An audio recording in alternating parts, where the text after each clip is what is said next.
que nosotros erróneamente creemos que el tema principal de la Biblia es la salvación del ser humano. Y la salvación del ser humano es un beneficio del reino del Señor. El tema principal de las Escrituras es el establecimiento del reino de Dios sobre todas las naciones, porque todas las naciones le pertenecen al Señor. Es una declaración bíblica y es una declaración que se hace también en el Nuevo Testamento. El apóstol Pablo a los Filipenses dice que toda lengua confesará que Jesús es el Señor. Entonces, si fuera de salvación, y nosotros por salvación lo que entendemos es, hermana Enid, bienvenida. Nosotros por salvación lo que entendemos es que cuando nos muramos vamos al cielo, lo cual es una teología errónea, y es una visión muy corta de lo que Dios quiere hacer con nosotros. Es cierto que cuando morimos vamos a la presencia del Señor, pero no es la última instancia, ¿cómo se llama? Sino que es la Biblia, como empieza y termina la Biblia. Bienvenido, Alfredo. Como empieza y termina la Biblia con el establecimiento del reino de Dios sobre todas las naciones. Ese es el tema principal. Entonces, en ese momento de la historia, no puede mandar a su hijo, porque apenas está estableciendo su reino en una nación que él ha formado de los lomos de un par de ancianos que no podían tener hijos. Pero la visión de Dios siempre ha sido todas las naciones.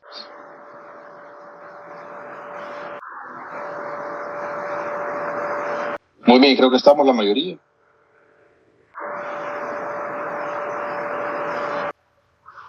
Vamos, el hermano Balmore acaba de poner en los 3 chats de discipulado el material porque ya estamos terminando el 5º módulo. Este discipulado va a constar de 8 módulos. Estamos terminando el 5º y ustedes pueden comenzar desde el principio. En ese link se van a un canal de YouTube y a partir de ahí ustedes pueden, acceder a todo el material que está disponible. Están todas grabadas las sesiones. El material escrito está también, Balmore. Beatriz, bienvenida.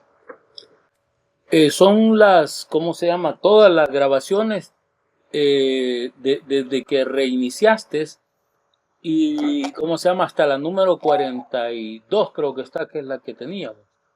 Todas las sesiones. Okay. Va enumerada del 1 así correlativo.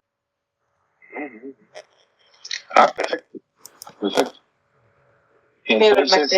pero el material escrito es el que tú mandabas, ¿o no? Lo voy a poner nuevamente en PDF.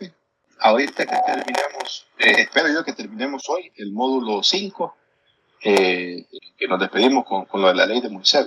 Sí, no, perdón, solo para aclarar, son prácticamente las sesiones que tenemos como la que vamos a tener hoy, que es William explicándonos. O sea, es el material explicado. Explicado, correcto. Perfecto. Bienvenida, Claudia. Muy bien, comenzamos esta noche entonces. ¿Cuál es la importancia de la ley de Moisés? Porque cualquiera que se queda nada más con el Nuevo Testamento empieza a decir, es que eso es de la ley, diciendo, eso es otra revelación, eso es otro tiempo, esa es otra manera de Dios de actuar con la humanidad. Entonces no es tan importante. Concentrémonos. Ustedes ven la gran mayoría de pastores por la visión tan corta que tienen los métodos por los que han aprendido Biblia, se enfocan más en el Antiguo Testamento, en el Nuevo Testamento, ignorando las verdades que están reveladas en el Antiguo Testamento. Y ahí andamos dando vía, ¿verdad?, en el Nuevo Testamento. Pero la ley de Moisés, y por la ley de Moisés entendamos de Génesis a Deuteronomio, que son 5 libros, ¿cuál es la importancia? ¿Por qué revelar lo que revela? ¿Por qué ordenar lo que ordena?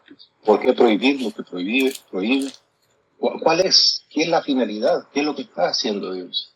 Y acordémonos, que Dios está en el proceso de establecer su reino, de crear todas las condiciones para establecer su reino sobre la faz de la tierra. Tomemos como base Deuteronomio capítulo 4, versículos 5 y 6, donde nos habla precisamente. Moisés aquí está repasando la ley, por eso Deuteronomio suena como una segunda ley, pero realmente no es una segunda ley, sino que es un repaso de la primera, porque se le está hablando a una generación que nació en el desierto. La generación que salió de Egipto prácticamente quedó muerta por su desobediencia en el desierto, y esta generación que nació en el desierto es la que a él está repitiendo los mandamientos del Señor, la ley que le fue revelada en el monte Sinaí. Dice Deuteronomio: mirad, yo os he enseñado estatutos y decretos como Jehová mi Dios me mandó, para que hagáis así en medio de la tierra, en la cual entráis para tomar posesión de ella. Está hablando cuando conquistemos la tierra, porque Moisés, si ustedes se acordarán, no entró a la tierra prometida, sino que Dios se lo llevó estando al oriente del Jordán. Y le está diciendo: miren, todas estas leyes donde van a cobrar, o sea, todo lo hemos estado viviendo lo que el Señor ha querido en el desierto, pero todo esto va a cobrar una vigencia y una significancia importante cuando ustedes ya estén establecidos en la tierra prometida. Versículo 6. Guardadlos, esto es tomarlos bien en cuenta, atesorarlos en el corazón, vivirlos, pues, y ponerlos por obra, porque esta es vuestra sabiduría y vuestra inteligencia ante los ojos de los pueblos, los cuales oirán todos estos estatutos y dirán: ciertamente, pueblo sabio y entendido, nación grande es esta. ¿Qué está diciendo Moisés? Si ustedes guardan, viven la ley del Señor, lo que está revelado de Génesis a Deuteronomio, las naciones, cuando escuchen las ordenanzas que ustedes tienen, van a saber que ustedes son gente muy sabia, muy capaz, muy... En otras palabras, le van a dar testimonio a las otras naciones del Dios que ustedes tienen, en comparación o en contraste, mejor dicho, con el resto de las naciones vecinas o de las naciones que escuchen o lleguen a conocer lo que Israel vivía, practicaba y adoraba, ¿cómo se llama?, en el territorio de Israel. ¿Estamos hasta acá, hermanos? O sea, la ley sí tiene un propósito, tiene una razón. Y hoy vamos a ver 5 razones que la misma Escritura revela del por qué el Señor da la ley. ¿Por qué, si la ley como tal, como ocurre en el Nuevo Testamento, iba a perder esa connotación de condenación? ¿Por qué darla en ese momento de la historia? ¿Y por qué darla si es una cuestión transitoria, no es una cuestión permanente? Porque en el nuevo pacto es donde viene lo permanente que Dios quiere establecer. Bueno, aquí hay una parte literaria que necesitamos ver, porque la Biblia está llenísima de esta figura literaria que se llama quiasmos. Algunas de las maestras que están aquí con nosotros, que nos explique qué es un quiasmo, así en breves palabras. ¿Nadie? A ver, hermana Isabela, ¿qué es un quiasmo?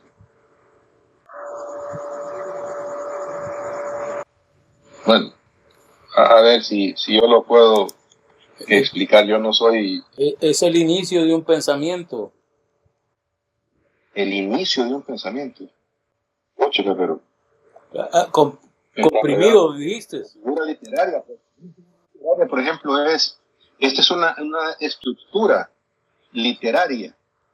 Veámoslo mejor, vamos a la escritura. Veamos un ejemplo de porque no solamente se da en literatura, sino que también se da en pintura. Miremos un ejemplo de esto. Todos conocemos. Hola, hola. Y no son de lo que habló, que son que en la escritura vemos que hay paralelismo. No. Esas figuras literarias, paralelismo. Hay paralelismo y tesis, hay varias figuras, pero estamos hablando de una estructura.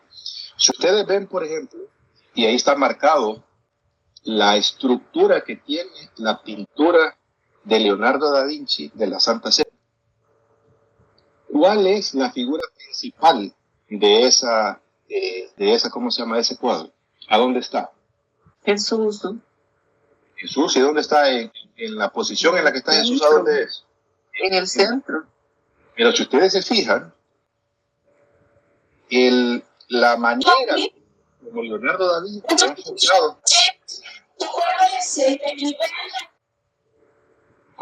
da Vinci ha enfocado, para que nosotros concentremos nuestra vista en el Señor, en la figura del Señor, ¿verdad?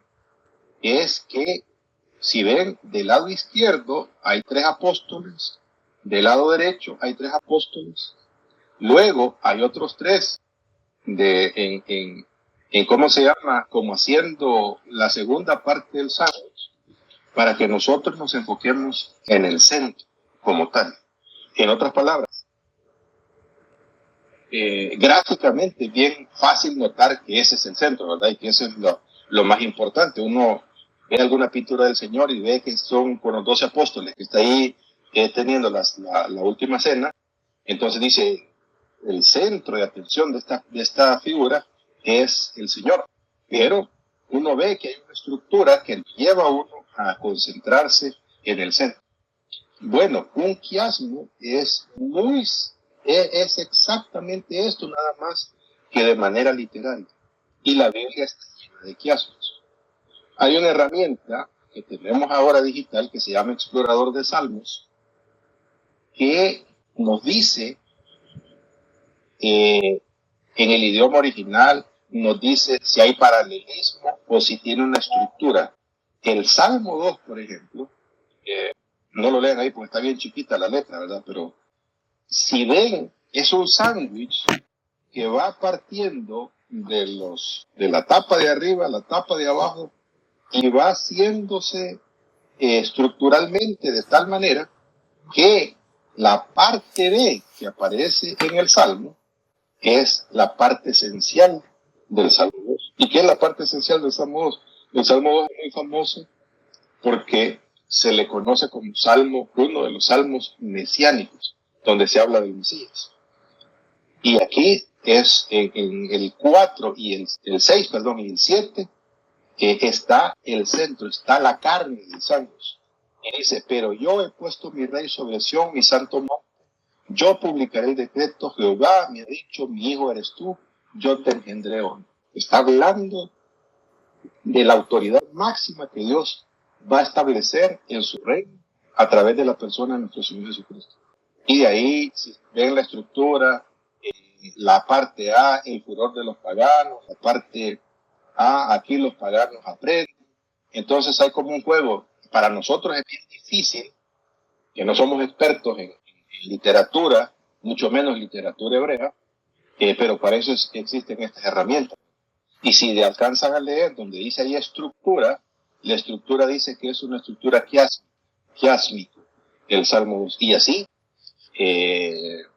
Isaías tiene sus quiasmos, el Sermón del Monte como tal es un quiasmo también, porque la esencia del Sermón del Monte es la oración del Padre Nuestro.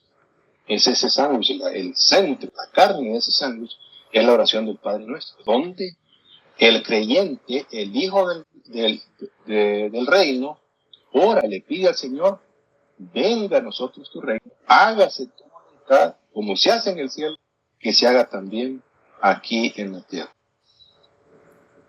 Pues existen quiasmos en los libros de la ley, los 5 libros de la ley, se ha comprobado por expertos que es también un quiasmo.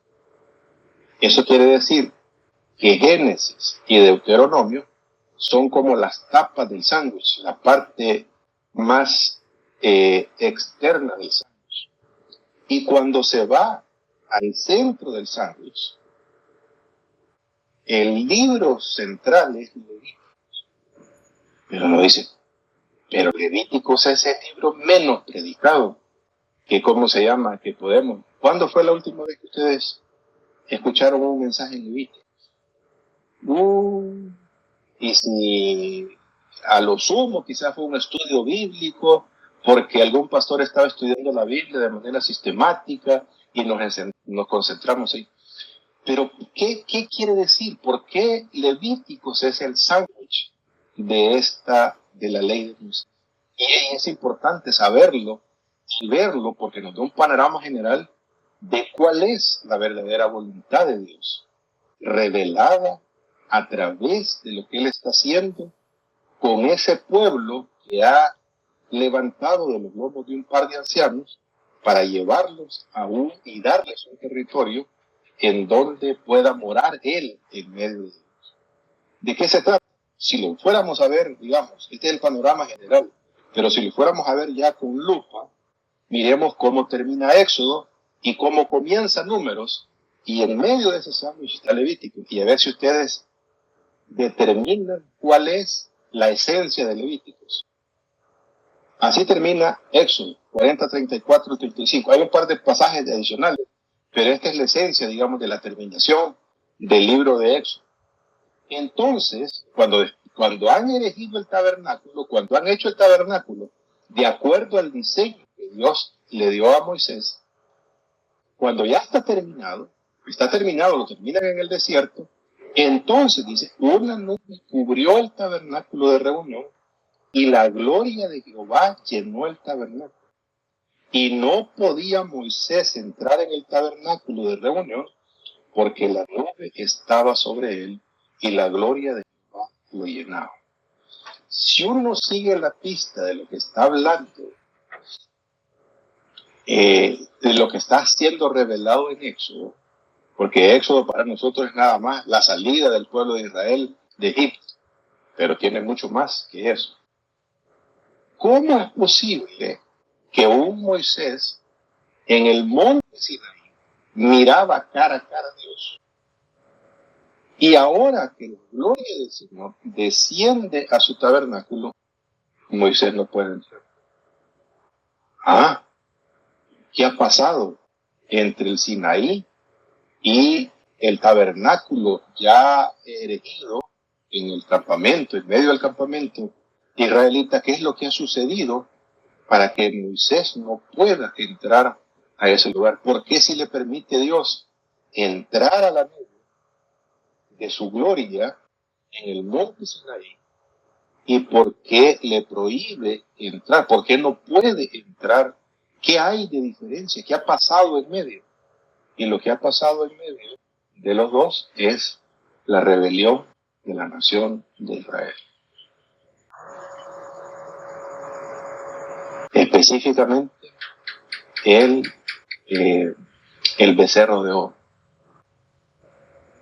No olvidemos, tengamos muy en cuenta cuando veamos y leamos la Escritura, especialmente en el Antiguo Testamento, que el gran contexto de todo esto es que Dios quiere habitar en medio de su pueblo. En medio. Si leyeron el devocional de hoy, Jueces capítulo 2, habla de que el ángel de Jehová, y ya hemos estudiado que el ángel de Jehová es Cristo preencarnado. El ángel de Jehová sale de Gilgal, que si se tratara de una persona común y corriente, y llega hasta Boquín. El ángel de Jehová no está en el cielo. ¿Cómo es que sale de Gilgal y llega a Boquín? Porque el ángel de Jehová, que es Dios mismo, habitaba en Gilgal. ¿Pero en Gilgal dónde? En el tabernáculo, porque el tabernáculo estaba en Gilgal. Y ahora el pueblo está reunido en Boquín. Viene el ángel de Jehová, sale del tabernáculo a arengar con la nación de Israel, porque no han querido conquistar toda la tierra que el Señor les había prometido.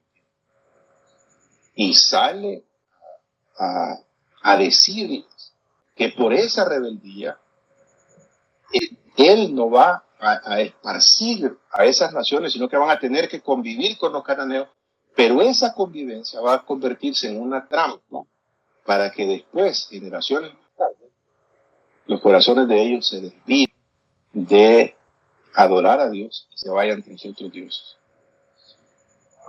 No olvidemos que el gran contexto es que Dios quiere habitar, pero Él quiere habitar de cualquier manera. No. Él ha establecido que para habitar en medio de su pueblo, en ese momento de la historia, está un tabernáculo. ¿Y qué es el tabernáculo? Es un lugar santo, porque es el lugar de su morada, es el centro de su gobierno. Pero ¿cómo puede un Dios santo habitar en medio de pecadores? Aquí está cerrando las puertas de su tabernáculo, porque la gloria de Dios ha llenado el tabernáculo, y aún Moisés, por la rebeldía, que cuando él estaba en el monte Sinaí recibiendo las tablas de la ley, Aarón incluso participó en ¿cómo se llama? En hacerles el becerro de oro. ¿Qué tiene que haber para que se pueda ingresar al tabernáculo? Ese es el libro de Levíticos. Ven la tapa del sándwich, a dónde termina y cómo comienza Levíticos. Ahora miremoslo del otro lado, cómo comienza el libro de Números. Aquí el Señor en el capítulo 1 le está pidiendo hacer un censo y le dice, no vas a contar a la tribu de Leví, tomarás en cuenta dice, solamente no contarás la tribu de Leví, ni tomarás la cuenta de ellos entre los hijos de Israel, sino que pondrás a los levitas en el tabernáculo del testimonio y sobre todos los utensilios, sobre todas las cosas que le pertenecen, ellos llevarán el tabernáculo y todos sus enseres, y ellos servirán en él y acamparán alrededor del tabernáculo. Y cuando el tabernáculo haya de trasladarse, los levitas lo desarmarán, y cuando el tabernáculo haya de detenerse, los levitas armarán el extraño que se acerque va a morir. ¿De qué está hablando eso? Está hablando de que para que alguien pueda entrar al final, el tabernáculo, hermano, lo que significa es un regreso al Edén. ¿Qué es el Edén? El Edén es donde estaba la casa de Dios, el templo de Dios. Dios en medio de todos los habitantes que habían en ese entonces sobre la faz de la tierra. Y sus sumos sacerdotes eran Adán y Eva, que es los únicos que podían entrar al jardín del Edén. Aquí está hablando, en las dos tapas del sándwich, está diciendo, miren, esto es un lugar santo, no cualquiera puede entrar. A los levitas son los que van a poder transportarlo y todo. Y en medio de eso está Levíticos. ¿Y de qué se trata Levíticos? De cómo un simple mortal, a través de los sacrificios de animales inocentes, puede acercarse a la gloria del Señor. Lógicamente, estamos hablando nada más que un mortal cualquiera podía entrar nada más hasta los atrios, los sacerdotes hasta el lugar santo y el sumo sacerdote hasta el lugar santísimo. Entonces, ¿de qué se trata Levítico? Se trata de las disposiciones del Rey de Reyes y Señor de Señores, viviendo en medio de su pueblo, de cómo deben hacer para acercarse a su presencia.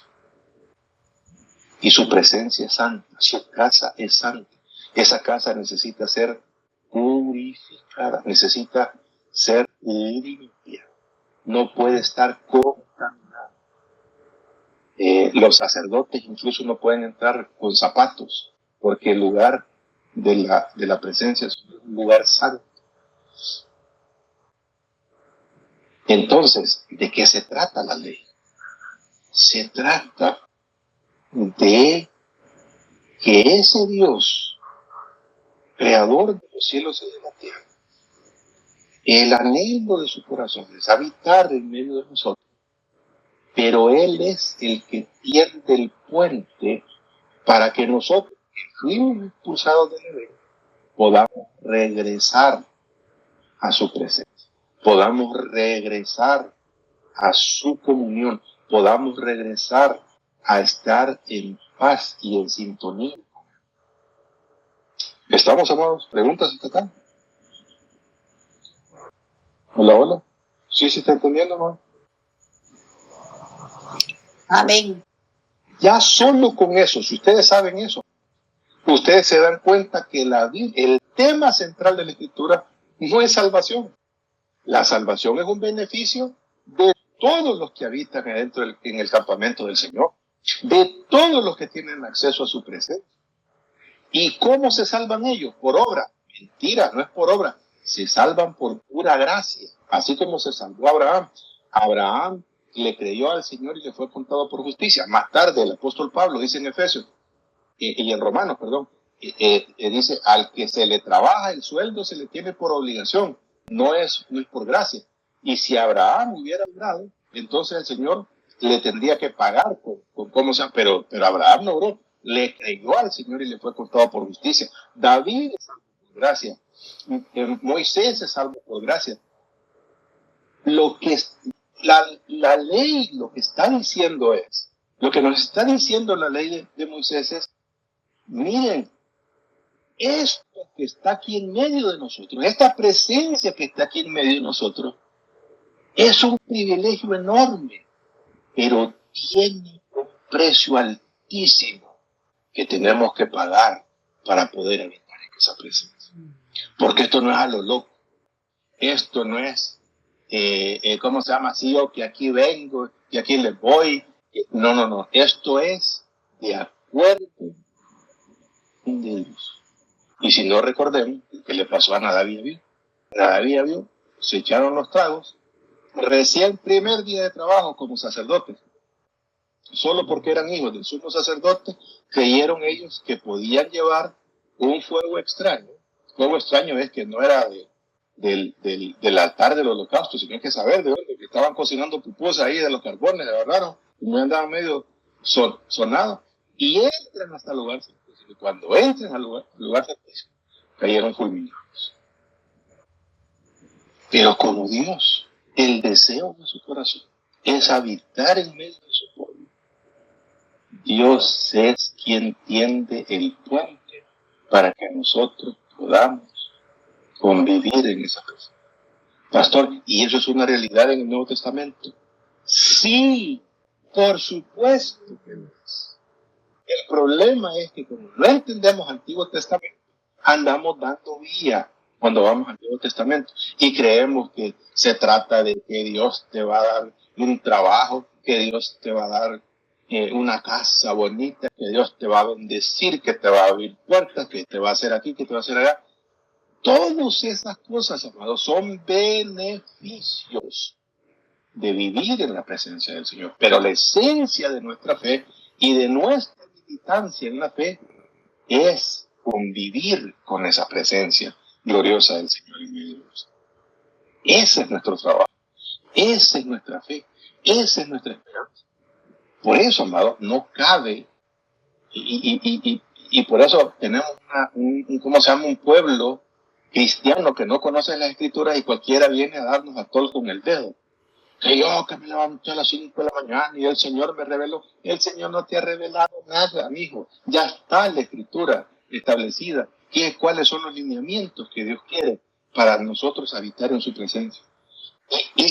Y es exactamente lo mismo que quería hacer el Señor, lógicamente con disposiciones diferentes, porque ya no son sacrificios que hacemos regularmente.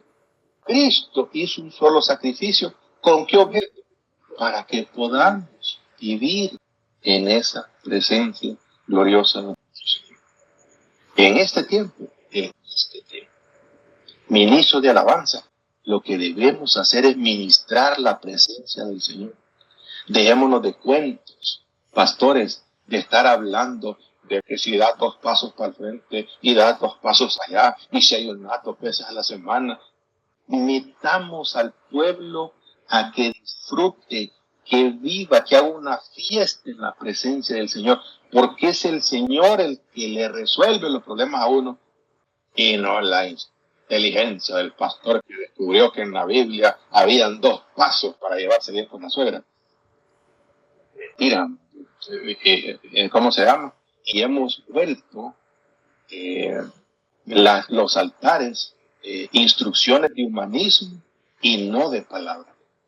Lo que menos se predica ahora es palabra. Todo es que tenés que hacer esto, que la responsabilidad, que llevarte bien con la mujer, que no sé qué, que aquí, que allá. Y amado, ¿y qué está pasando en nuestras iglesias? Si siguen divorciando, la gente sigue sin encontrar prosperidad, siguen endeudados. La gente sigue sin ¿cómo se llama? Sin tener paz, sosiego. Es más, hay gente que porque lo que hemos predicado y hablado es tan falso como un billete de $3, que no le funciona a la gente y se va, mejor si yo en la iglesia no me hallo, no sé qué, porque no estamos conectando con el Señor, no estamos conectando con esa presencia gloriosa de nuestro Dios. Amén. ¿Estamos, amados? Amén. Muy bien. Vamos ahora a ver por qué era necesario que leyera. Vamos a ir ya de lleno. Primero, para que Dios pueda habitar en medio de su pueblo. Hay 2 cosas fundamentales, amor, para que Dios habite en medio de nosotros. Bueno, 3 cosas fundamentales, pero la tercera es un corolario de la segunda. La primera es que Él es el que ha dispuesto su corazón para habitar en medio de nosotros. Y Él es quien ha tendido el puente para que nosotros nos podamos acercar a esa presencia gloriosa. No debemos olvidarnos. Hay gente que piensa de esta manera, erróneamente, cristianos que piensan de esta manera. Es que yo soy templo y morada del Espíritu Santo. Y como yo soy templo y morada del Espíritu Santo, no necesito estar en una iglesia. Yo puedo irme a la playa y ahí está el Señor conmigo porque está dentro de nosotros. Es cierto que el Señor vive dentro de nosotros, pero el Señor ha estipulado que Él quiere habitar en medio de nosotros, en medio de nosotros. Y las 2 cosas son sumamente importantes en nuestra vida, porque para que funcione lo uno es necesario lo otro. Si yo decido alejarme de la congregación, lo que va a pasar dentro de mí es que el Espíritu de Dios que vive en mí se va a ir apagando como que si fuera una llama. ¿Y cómo hago para que esa llama no se apague? Tengo que estar en la presencia de Dios. Tengo que hacer un hábito que la presencia de Dios sea una necesidad para nosotros. Y amado, esto no es de cuestión de religiosidad, es que no es cuestión es cuestión de que el Señor tendió el puente a través de nuestro Señor Jesucristo para que tengamos la bendición. Este es el pacto en mi sangre, dijo el Señor, porque con su sangre limpió el templo, no hecho de manos humanas, sino que el templo donde el Señor habita en los cielos, para que nosotros tengamos entrada con confianza a la presencia de Dios. Hay cristianos que, es que pastor, yo no voy a la iglesia porque me siento mal, porque pequé. Pues porque pecaste, hay que ir a la iglesia, amigo. Porque estás desanimado, hay que ir a la iglesia. Porque estás enfermo, hay que buscar la presencia. Porque estás emproblemado, hay que buscar la presencia del Señor. Y nosotros, ministros, ministrar la presencia del Señor. Amados, si nosotros ni los problemas de nosotros podemos resolver, ¿cómo se lo vamos a estar resolviendo la vida de los demás? Dejemos, permitamos que sea el Señor, que sea su instrucción, que sea su palabra, lo que ¿cómo se llama? Entonces, para que la presencia yo pueda habitar, yo tengo que tener conciencia de, yo no estoy entrando aquí por mérito propio, estoy entrando porque el Señor tendió el puente para yo poder. Y número 2, esa presencia no es presencia de reino si no hay palabra de Dios en esa presencia. La palabra de Dios es fundamental. Lamentablemente, nos hemos alimentado de comer Doritos, elotitos con Coca-Cola y creemos que eso es en la palabra de Dios. Eso es pura falsedad.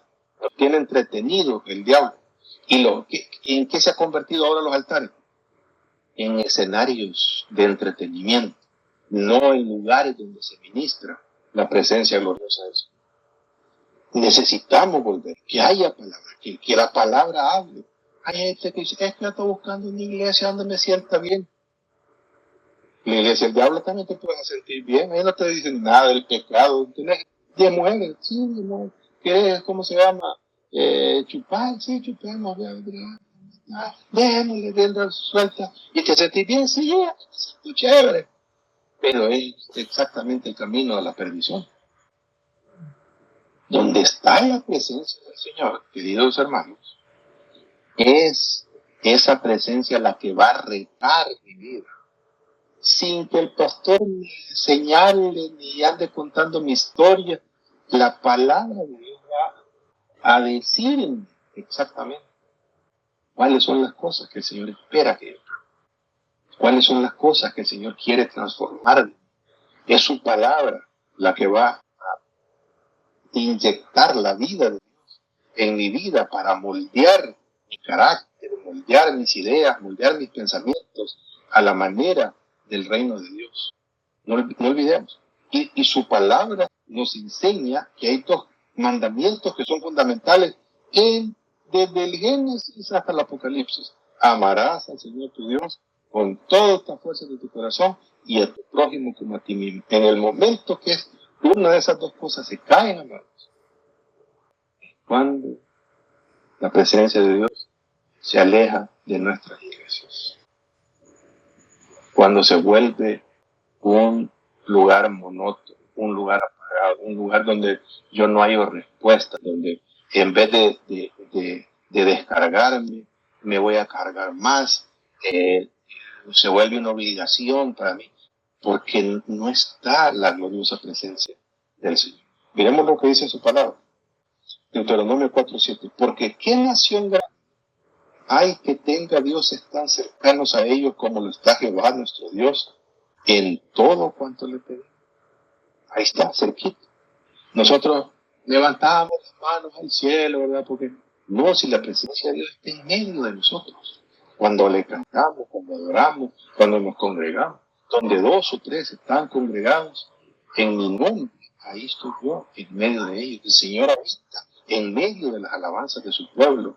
El apóstol Pablo lo dice, ¿verdad? A los Corintios, en la segunda carta, dice, ¿qué comunión tiene Belial con el Señor? Ninguna. Ustedes, dice, son llamados a ser templo del Espíritu Santo. Y cito un pasaje de Ezequiel en el Antiguo Testamento y dice, porque yo, dice el Señor, quiero habitaré en medio de ellos. Y eso es justamente lo que quiere el Señor, habitar en medio de ¿cómo se llama? De nosotros. ¿Estamos claros acá? El primer propósito es para instruirnos para poder nosotros vivir en su presencia. Número 2, para vivir en justicia.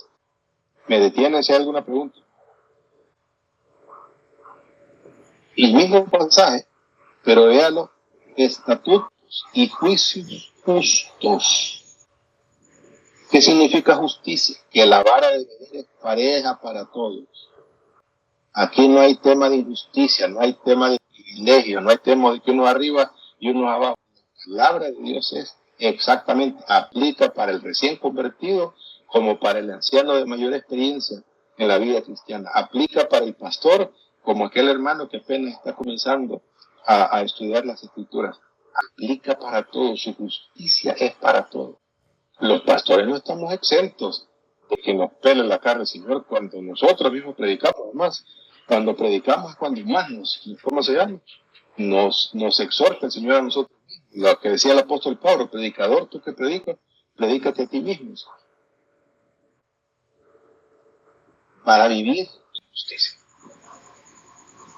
Aquí es donde viene un poco más de teología. A causa de las transgresiones. Y está en plural de las transgresiones. No es una sola.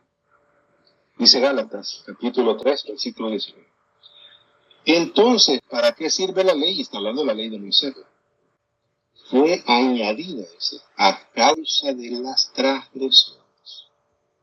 Miren, ¿por qué lo pone en plural? Porque lo que nosotros hemos entendido de la caída del ser humano es solamente lo que sucedió en el jardín del Edén. Pero si es solamente eso, sería una transgresión, no lo pondría en plural. ¿Pero por qué lo pone en plural? Lo pone en plural porque no hubo solo una rebelión, han habido tres. Génesis 6, Génesis 11 y Deuteronomio 32. Tres grandes rebeliones que ya las hemos visto. ¿Y cuál es el problema con esas rebeliones? El gran problema es que en contubernio, seres espirituales con seres humanos transgredieron los linderos, los límites establecidos por el Señor. Y a raíz de esas transgresiones, la tradición judía dice que esos seres celestiales que se metieron con mujeres en el capítulo 6, de donde nacieron gigantes, dice que esos seres celestiales vinieron a enseñarles a los seres humanos las artes marciales, ¿cómo se llama? La astrología, el estudio de los cielos, para adivinar, el uso de drogas, el desarrollo de armas más mortales para matarse unos con otros, el arte de la seducción, la inmoralidad sexual y una cantidad de aberraciones. Entonces, ¿para qué sirve la ley? Sirve porque las otras naciones que se han ido tras otros dioses son los que practican tales cosas. Pero es una manera de Dios de resguardar a su pueblo en ese momento de la historia en la que está estableciendo su reino en esta tierra, en la tierra de Israel, con las 12 tribus de Israel, de los lomos de Abraham y de Sara, para guardarlos, para prevenirlos, que no se enreden, que no se enloden. Por eso era tan categórico el Señor, y lo ven ustedes en Josué, y lo ven también en Jueces, decir, no se casen con esos pueblos, derriben sus altares, conquisten esos territorios para el Señor, porque si no lo hacen, eso va a ser una afrenta para ustedes y sus generaciones. Esta gente les va a pervertir el corazón y ustedes se van a ir a otros dioses. Fue añadida a causa de las transgresiones. Hasta, y aquí es donde tiene importancia la ley, pero tiene un hasta. Un hasta significa, tiene su validez, pero tiene un hasta, que quiere decir, hay un tiempo de validación para que venga algo nuevo, hasta que viniese la simiente a quien fue hecha la promesa y fue ordenada por medio de ángeles en manos de un mediador, que está hablando de la promesa de la venida del Mesías a este mundo para erradicar el poder del pecado sobre la raza humana, para permitirnos regresar a su presencia, al Edén, o en este caso, en términos literales, su presencia en medio de nosotros. ¿Preguntas vamos hasta acá? Hola, hola. Hermana Carmencita. Sí, pastor, nos dijo que las transgresiones estaban en Génesis 6. Y si lo vemos en 11 y Génesis 6, Deuteronomio. Ajá. Deuteronomio 32. Ajá. Génesis capítulo 3, la expulsión del ser humano del Edén. Pero ya antes había sido expulsado Satanás. Génesis 6, los hijos de Dios que se metieron con mujeres y que produjeron gigantes en la tierra. Por lo que fue lo de Noé, ¿verdad? Exactamente. No digo que él no aguantaba tanta maldad. Tanta maldad. Ajá. Y número 3, en el capítulo 11 de Génesis, se nos narra la torre de Babel. Sí. Pero en Génesis 32 dice que Dios asignó a seres celestiales a esas naciones que esparció sobre la faz de la tierra. Pero en el Salmo 82 nos damos cuenta de que esos seres celestiales se rebelaron del plan de Dios y se quedaron a exigir adoración para ellos mismos al resto de las naciones, que son esos dioses de las naciones que vemos todo en el Antiguo Testamento. El mismo Dios que lo dice, no tendráis dioses ajenos aparte de mí. No está hablando de garrotes y de palos. La palabra que ocupa es Elohim, que es un ser espiritual. Y está hablando precisamente de esos dioses. Ok, entonces, recapitulemos. ¿La ley para qué sirvió? Sirvió para que Dios pudiera habitar en medio de su pueblo. 2, para que el pueblo del Señor pudiera vivir en justicia. Y número 3, para prevenir, para resguardar a su pueblo, para santificar a su pueblo, para que no cometieran los errores que el resto de las naciones estaban, porque el lugar de la morada del Señor es un lugar santo y por ende su gente también debe ser santa. Y lo que nos santifica, amados, no es la religiosidad, lo que nos santifica es su palabra. Siguiente, número 4, para poner el peso divino al pecado. Nosotros no entenderíamos la magnitud del pecado si no hubiera sido por la ley. Dice Gálatas 3, 21 y 22, está el apóstol Pablo. Luego la ley es contraria a las promesas de Dios. En ninguna manera. Claro que no es contrario. ¿Cuál es la promesa de Dios? De que Él quiere establecer su reino en este mundo. Porque si la ley dada pudiera vivificar, la justicia fuera verdaderamente por la ley. El problema es que la ley no puede justificar a nadie. La ley lo que hace es condenar la vida de las personas. Más la Escritura lo encerró todo bajo el pecado para que la promesa por la fe en Jesucristo fuese dada a los creyentes. ¿De qué está hablando el apóstol? Piénselo de esta manera. Si usted en un avión y todo va tranquilo, no se mueve mucho el avión, va todo, y una de las azafatas le dice, mire señores, por favor, aprieten el botón que va a salir, pónganse la máscara de oxígeno, y por favor, antes de que se ponga el oxígeno, debajo de ustedes hay un chaleco. Muchos dirían, ¿y qué está pasando, verdad? Mire que estamos en emergencia. No, todo está bien. Solo es por precaución que se lo van a poner. Ay, bueno, qué locura, ¿verdad? Que eso lo hacen solamente cuando es una cosa de emergencia. Yo no lo voy a poner hasta que vean que las cosas se ponen así, pues, peor entonces, porque no sienten el peso de lo que está ocurriendo.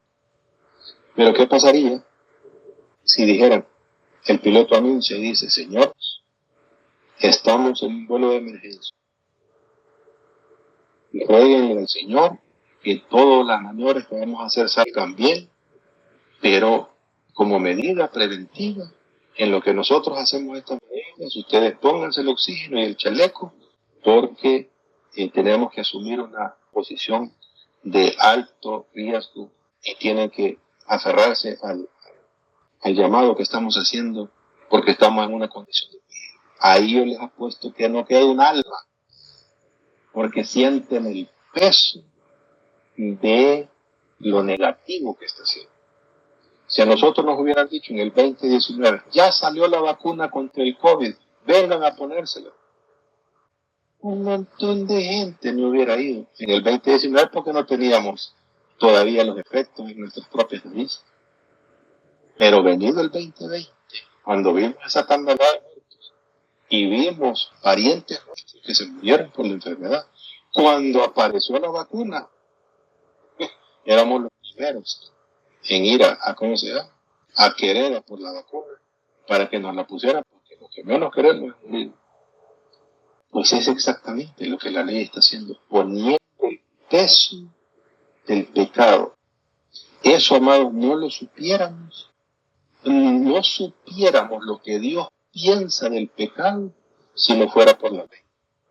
No supiéramos que ¿cómo se llama? Que dar un falso testimonio en juicio es pecado. no supiéramos que no amar a Dios con nuestros corazones tiene un peso de pecado, que no amar a nuestro prójimo no tiene ese peso de pecado, no lo supiéramos si no conociéramos las consecuencias del pecado.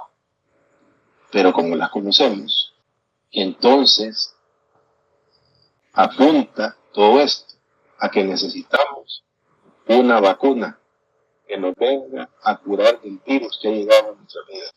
El virus del pecado solo se cura con la sangre preciosa del Señor. Y lo encerró todo bajo pecado, bajo maldición, para prevenir, pero también para decir, miren, esto es lo que yo pienso del pecado. No. Es un desliz. Es que fue una canita al aire. Es que fue... El peso que Dios le pone a más al pecado es terrible. El desviarse de ¿cómo se llama? De los caminos del Señor. Número 5, para servirnos de maestro para guiarnos a Cristo. En otras palabras, para decirnos, miren, la presencia de Dios es costosísima. Y por sus propios medios, con todo el que el Señor ha dado, con los sacrificios que están en el Levítico, para que los practiquen y los hagan, ustedes saben que están en el filo de la navaja, viven siempre en el filo de la navaja, donde pueden fallar. Entonces necesitan un sacrificio que no sea simplemente que dure para curar la transgresión que han cometido, sino para todos los pecados que puedan llegar a cometer. Y ahí es donde viene la respuesta en nuestro Señor Jesucristo. De manera que la ley ha sido nuestro ayo es un maestro, para llevarnos a Cristo, a fin de que fuésemos justificados por la fe. En otras palabras, Dios creó la necesidad de decirnos, tiene que haber una manera mejor de que si yo toqué un objeto sagrado, tengo que ir a hacer un sacrificio. Que si yo, boteo un objeto sagrado, tengo que hacer un sacrificio. Que si yo tengo un contacto con los muertos, tengo que hacer un sacrificio. Que la mujer cuando está en menstruación, que tiene que hacer un proceso de limpieza. Que todas esas regulaciones para decir, miren, tiene que haber una manera en la que Dios obre, porque el deseo del corazón de Él es vivir en medio de nosotros. Pero con todo esto, ¿cómo vamos a ser capaces de poder hacerlo? Necesitamos un verdadero mediador para que sea mucho más fácil, práctico para nosotros, que somos pecadores, el poder que Dios pueda habitar en medio de nosotros. Y eso es lo que Cristo hizo en la cruz del Calvario. Una de las cosas que no se predica es que, dice Hebreo, que Cristo se presentó con su propia sangre para limpiar el templo celestial. ¿Y qué significa limpiarlo? Que todos nuestros pecados fueron cubiertos por su sangre. ¿Con qué objeto? Para que nosotros pudiéramos acercarnos a su presencia con toda confianza, con toda valentía, dice también el libro en la carta a los Hebreos, presentarnos delante de su presencia, porque Cristo abrió el camino para que nosotros pudiéramos habitar en medio de la presencia gloriosa del Señor. Preguntas, amados. ¿Todo bien o todo oscuro?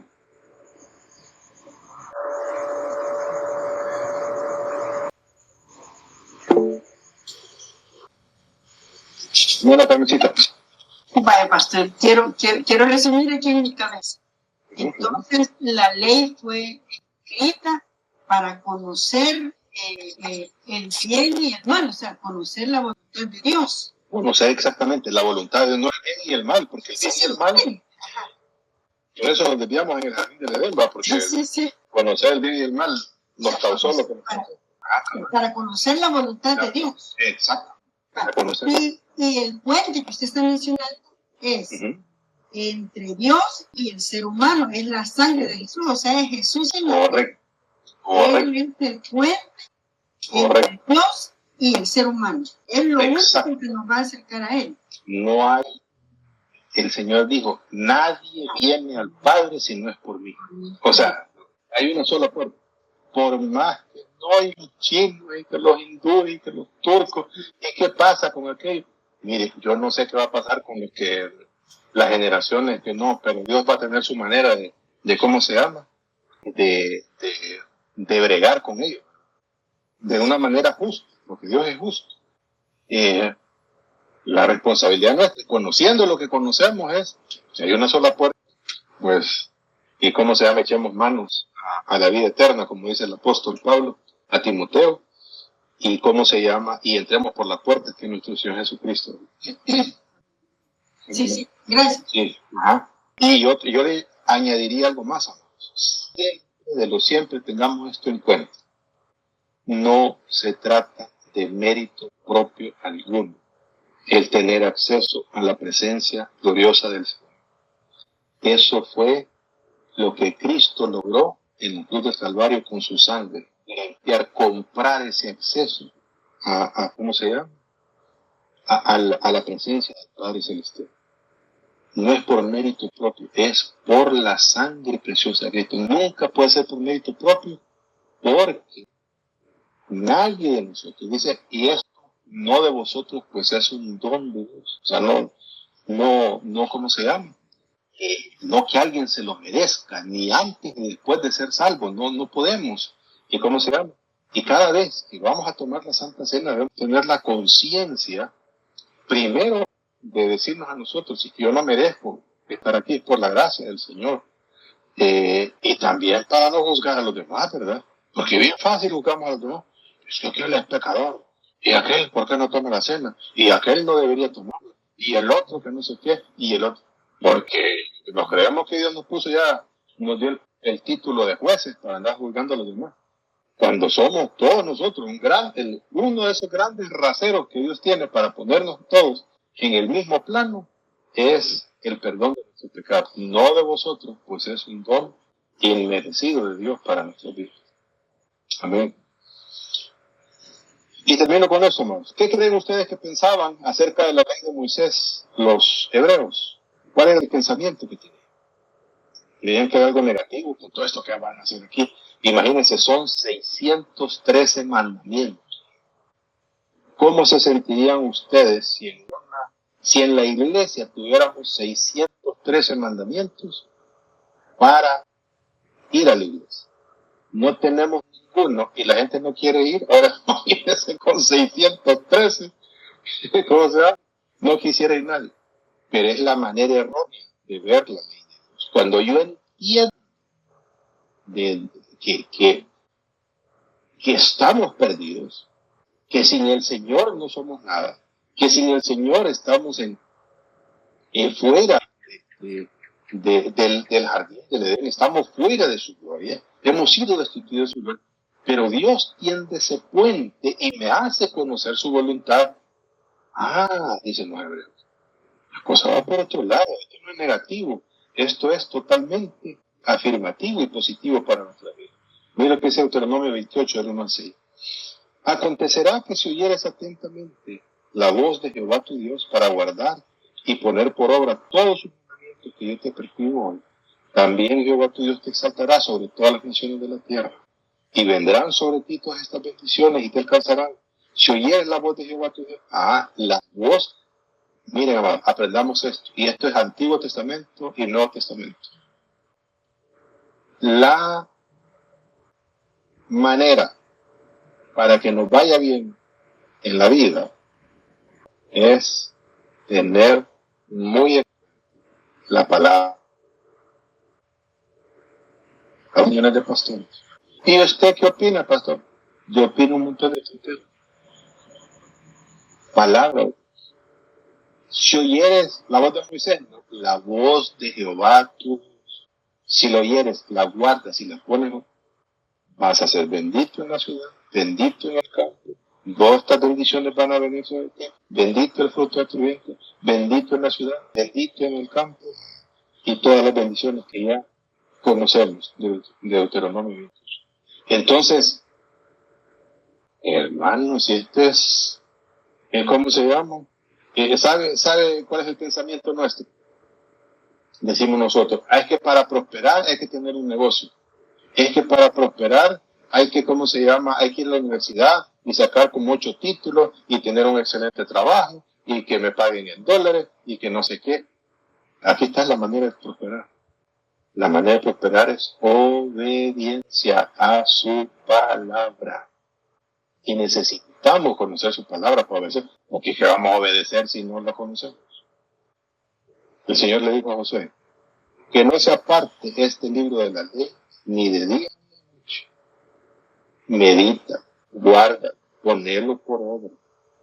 Porque sólo así vas a hacer prosperar tu camino y todo lo que emprendes te saldrá bien.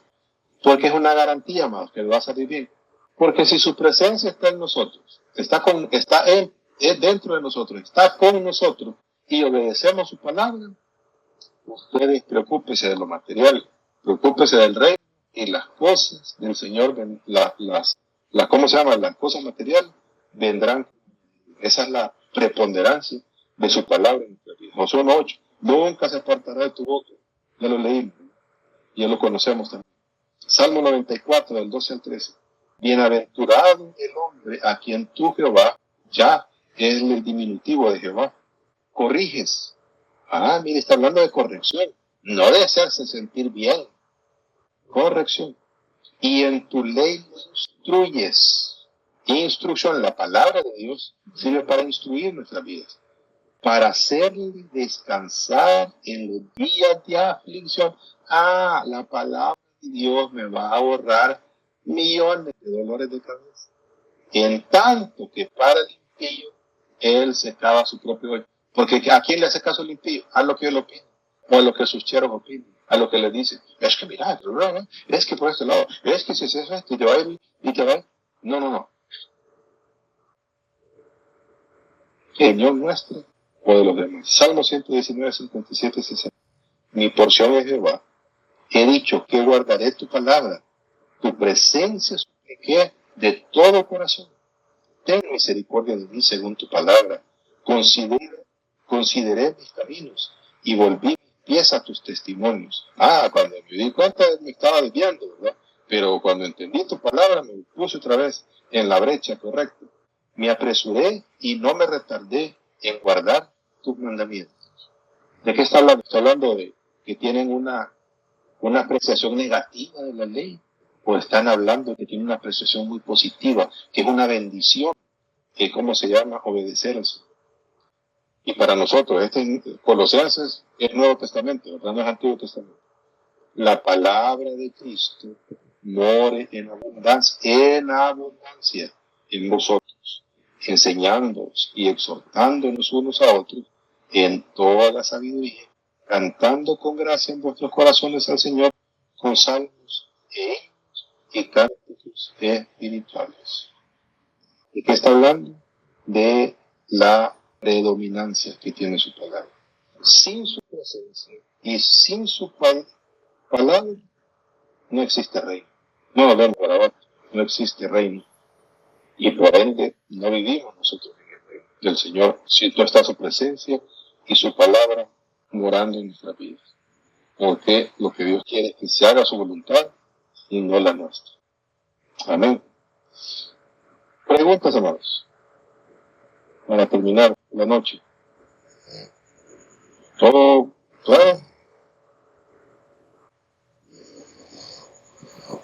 ¿Ustedes creen que cuando se abrían los libros para leerlos, porque en la sinagoga lo que se hacía era leer la Biblia? Nosotros estamos acostumbrados aquí que la prédica, que no se qué, pero en ese tiempo era leer la Escritura. Y había un comentario de la Escritura, de lo que se decía. ¿Qué creen ustedes que pensaban los que asistían a la sinagoga? Lo miraban como, ya viene este maestro a regañarnos otra vez. O, hazme conocer, porque quiero saber la voluntad de Dios. No quiero errar, quiero estar en armonía con Dios, quiero habitar en su presencia y quiero obedecer al Señor, porque ahí está la clave, ahí está el secreto de mi bendición. Lo segundo, ¿no?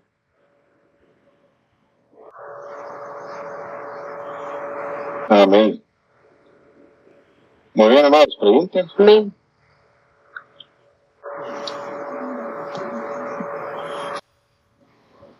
Yo solo un comentario, pastor. Sí, bueno. Fíjese que yo estaba viendo, bueno, no sé, vea, para las personas secular, vea. Yo estaba viendo la historia de la cantante de Thalía. Y ella es una acérrima lectora de la palabra de Dios. Y usted ve, su contenido es la palabra de Dios y la tiene tan, pero tan como organizada, dice ella, que ella en su ¿cómo se llama? Compromiso ha regalado 500 Biblias. Entonces, si una persona que no se ve así en la farándula como creyente, no sé, no sabemos la relación que tiene con Dios, la verdad, nosotros solo vemos lo que es la faceta de esa persona artística, pero ella no se avergüenza y muestra la palabra de Dios, pero no se ve así, su corazón está haciendo lo correcto, no sé. Pero ella dice que ha aprendido bastantes cosas que, bueno, ya nunca se ha escuchado escándalos, pues. No sé. Entonces, imagino que la pone en práctica, ¿verdad? Entonces, no. Uno a veces, como dice usted, solo se acostumbra a lo que se predica en la iglesia y no se busca más allá en el diario, ¿verdad? Sí, o sea, y mira, en este tiempo, Dios está llamando gente. A mí honestamente me sorprende lo que está diciendo Dios en el mundo, porque el gran problema que vemos nosotros solo son malas noticias, ¿verdad? Pero como buenas noticias, Dios está sacando el homosexualismo a muchas personas. Dios está sacando de ¿cómo se llama? De vicios a muchas personas. Dios está obrando.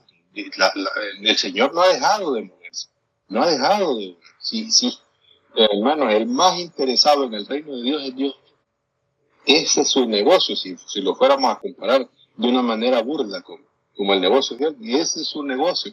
Eso es lo que Él está estableciendo en este mundo. Entonces, lógicamente, el Señor va a ocupar, ¿cómo se llama?